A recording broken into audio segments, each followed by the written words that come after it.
नमस्कार, स्वागत आहे तुमचं महाराष्ट्र प्राईममध्ये. आष्टी शिरूर पाटोदा ही निवडणूक खूपच चुरशीची झालेली यावेळेस आपल्याला पाहायला मिळते.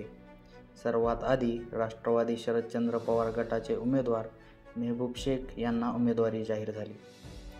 त्यानंतर विद्यमान आमदार बाळासाहेब आजबे हे अजित पवार गटाचे होते. त्यामुळे महायुतीमध्ये ही जागा कोण लढवणार हे निश्चित होत नव्हतं.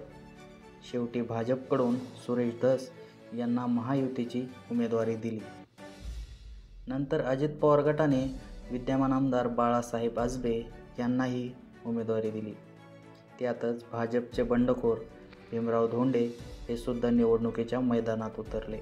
बाळासाहेब आजबे यांना पहिल्यापासूनच प्रचारात आघाडी घेता आली नाही.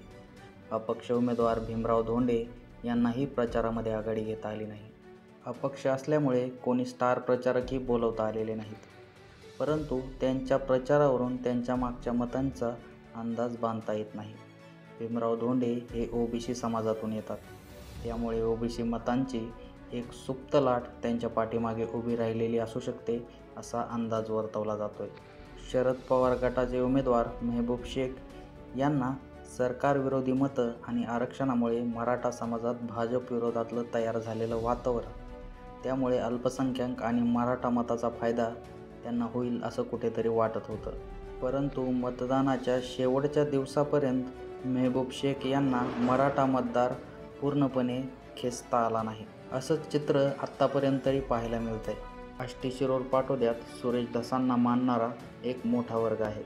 तो जातीपातीच्या पलीकडचा आहे. प्रत्येक समाजात सुरेश धस यांना मानणारी भरपूर लोक आहेत. सुरेश धस हे मराठा समाजातून येतात. त्यामुळे मराठा समाजातील चांगल्या प्रमाणावर मते ते खेचून घेऊ शकतात. सोबतच भाजपच्या नेत्या पंकजा मुंडे यांचीही सुरेश धसांना चांगली साथ लाभली. पंकजा मुंडेंनी सुरेश धसांसाठी शिरूर व कडा या 2 ठिकाणी 2 सभाही घेतल्या. आष्टी शिरूर पाटोद्यात पंकजा मुंडे यांना मानणारा वर्ग खूप मोठ्या प्रमाणात आहे. त्यामुळे नक्कीच सुरेश धसांना त्याचा फायदा होईल असा एक अंदाज आहे. मराठा विरुद्ध ओबीसी असं वातावरण पेटलेलं असताना सुरेश धस हे मराठा आणि ओबीसी मतांचं गणित कसं बसवतात यावर सर्व काही अवलंबून असणार आहे. विद्यमान आमदार बाळासाहेब आजबे यांच्या प्रचारासाठी स्वतः अजितदादांनी कड्यात सभा घेतली. परंतु त्या सभेला जनतेकडून म्हणावा तसा प्रतिसाद मिळाला नाही. धनंजय मुंडेंना मानणारा वर्ग चांगल्या प्रमाणात इथे आहे. मात्र त्यांनीही विद्यमान आमदार बाळासाहेब आजबे यांच्या प्रचारासाठी म्हणावा तसा जोर लावला नाही असं चित्र शेवटपर्यंत पाहायला मिळालं.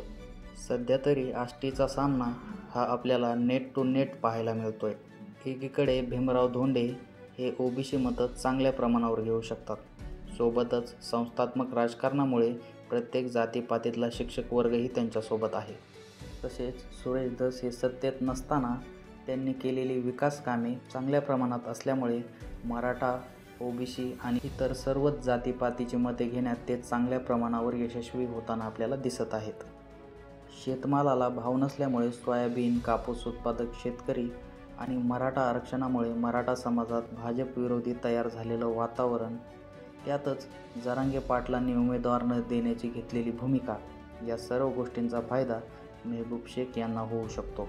विद्यमान आमदार बाळासाहेब आजबे हे मराठा समाजातून येतात.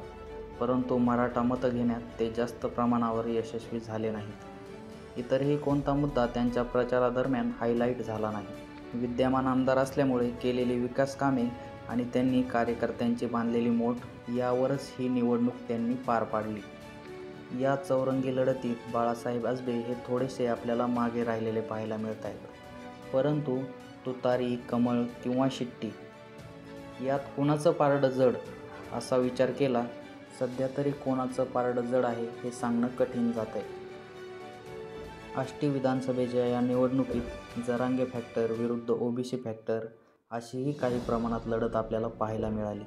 तुमच्या मते आष्टीचा आमदार कोण होईल हे कमेंट करून सांगा आणि हा व्हिडिओ जास्तीत जास्त शेअर करा.